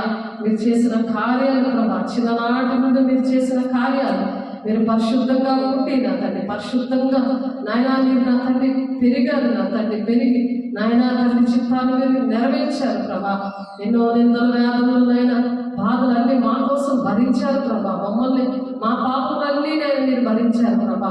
మీలాంటి మనసు మాకు కూడా దయచేయండి ప్రభా. మీరు ఎలా నేర్పించారో నీ బిడ్డలకి ప్రభా, అట్టి విధంగా నేను కూడా నేర్పించడానికి అయ్యా నీ అభిషేకంతో మమ్మల్ని నింపండి ప్రభా. నీ మహిమతో మమ్మల్ని నింపండి ప్రభా. అయ్యా నీ దగ్గరికి వచ్చిన వారిని తోడుసుకొచ్చే దేవుడు కాదు నాయన తండ్రి. పరిశుద్ధాత్మ దేవుడు ప్రతి ఒక్కరిని తాకండి అయ్యా. ప్రతి ఒక్కరితో మాట్లాడండి ప్రభా. ప్రతి ఒక్కరిని అభిషేకించండి అయ్యా. వెలుగులో అయ్యా నేను ప్రకాశించినప్పుడు యోహాను 1వ అధ్యాయం 7వ వచనం ప్రకారం నాయన నేను ఆయన నిరక్తమునైనా అయ్యా ప్రతి పాపం నుండి విడిపిస్తుంది, ప్రతి బంధకాల నుండి విడిపిస్తారు అనుకున్నాను. అయా స్వస్థపరిచే యెహోవా నేనే సెలవిస్తున్నాను దేవా. అయా నీ ఆరోగ్యం ఇచ్చే దేవుడు, ఆర్థికంగా ఆత్మీయంగా బలపరిచే దేవుడు, నా తండ్రి నాయన పక్షరాజీ అమరం ఇచ్చే దేవుడు, కొరతలేని ఆత్మతో నింపే దేవుడు ప్రభా. అయా తన దగ్గరికి వచ్చిన వారిని ఎవరిని త్రోసిపుచ్చే దేవుడు కాదు అంటున్నావు నాయన. చాచిన చేతులతో దినమెల్లా కూడా మీరు చూస్తున్నారు అయ్యా. ఏ బిడ్డ నా మాట వింటాడో, ఏ బిడ్డ నా మాట వింటాడో అని చెప్పిన వాడు వింటున్నాం ప్రభా. నువ్వు మాట్లాడే దేవుడు అని తండ్రి. అయ్యా నీ బిడ్డలు తెలుసుకోవడానికి మీరు దర్శించండి. సౌలును దర్శించినట్టుగా దర్శించండి అయా. మా కుటుంబాలు, మా దేశాన్ని, మా సంఘాలు న్యాయంగా పెట్టుకోండి, మహిమతో నింపండి. ఒక తీర్మానంతో నేను ఉండడానికి సహాయం తెచ్చండి. మాట ఇచ్చి మాట తప్పని వాడు ప్రభా. మీరు ఇచ్చిన వాగ్దానాలన్నీ పడుకొని అయా మేము అడుగుతున్నాం ప్రభా. నా తండ్రి నన్ను అయా 14:22 వచనాల ప్రకారం మీరు నడిపించండి. మహిమ పొందుకోండి. నీ ప్రణాళిక మా బిడ్డల పట్ల, మా దేశం పట్ల అయా మీరు జరిగించుకోండి నైనా. అనేక ప్రార్థనలు లేవనెత్తండి, సువార్తలు లేవనెత్తండి. 4:13 ప్రకారం ప్రవక్తలు, ఉపదేశకులు, కాపులు, బోధకులు అయా నా తండ్రి నేను ప్రవక్తల్ని ఆయన మీరు లేవనెత్తండి ఇస్తున్నాం ప్రభా. అయా మీరు ఇచ్చిన దర్శనం ఆయన మా పట్ల నెరవేర్చబడాలి గాక ఇస్తున్నాం ప్రభా. నీ మహిమగల నామం ఎక్కడున్నారో ఆన్లైన్లో బిడ్డలు, ఆఫ్లైన్లో బిడ్డలందరినీ మీరు దర్శించండి, మాట్లాడండి, మీ కృపలో భద్రపరచండి. ప్రతి ఆటంకాలు యేసునామములో తొలగిపోవాలి, ప్రతి ఆటంకాలు యేసునామములో లైవ్ అయిపోవాలి. యేసునామములో నీ మహిమగల నామములో నీ అభిషేకంతో నింపబడరు గాక. యేసునామములో ప్రతి ఒక్కరు కూడా నీ సాక్షిగా నిలబడరు నీ మహిమను ప్రకటించాడు కదా. అయా నీ మహిమ కావాలి, కార్యాలు, అద్భుతకాలు, మహత్కారాలు, సూచక్రియాలు ఈ అంచె దినాల్లో ప్రతి ఒక్క ద్వారా అపోస్తలుల 2:17 ప్రకారం జరగాలి కాక. అపోస్తలుల 2:42-43 ప్రకారం జరగాలి కాక. తండ్రి యేసు నామములో నాయన పరిశుద్ధపరచుకొని ప్రతి ఒక్కరిని పరిశుద్ధపరిచి పవిత్రపరిచి సాక్షిగా నిలబెట్టుకొని అయా ప్రతి ఒక్కరిని రాజ్యాన్ని వారసులుగా ఎత్తబడే గుంపులో పెనుకుమార్త సంఘములో ఆత్మను పొందుకోవడానికి మీరు సహాయం చేస్తున్నారు, మీరే నడిపిస్తున్నారు, మీరే మహిమ పొందుకుంటున్నారు. కోటాది కోట్లాది వందనాలు స్తోత్రాలు చెల్లిస్తే పరిశుద్ధ నామంలో బ్రతుకులాడి వేడుకుంటున్నాను తండ్రి. ఆమేన్. తండ్రి యొక్క దీవెన, కుమారుని యొక్క కృప, పరిశుద్ధాత్మ యొక్క నిత్య సహవాసం యేసు నామములో సదాకాలంలో ప్రతి ఒక్కరికి తోడై నడిపించును గాక. ఆమేన్. దేవుని మహిమ కలుగును గాక. God bless you. దేవుని మిమ్మల్ని దీవించి ఆశీర్వదించును గాక. ఆమేన్.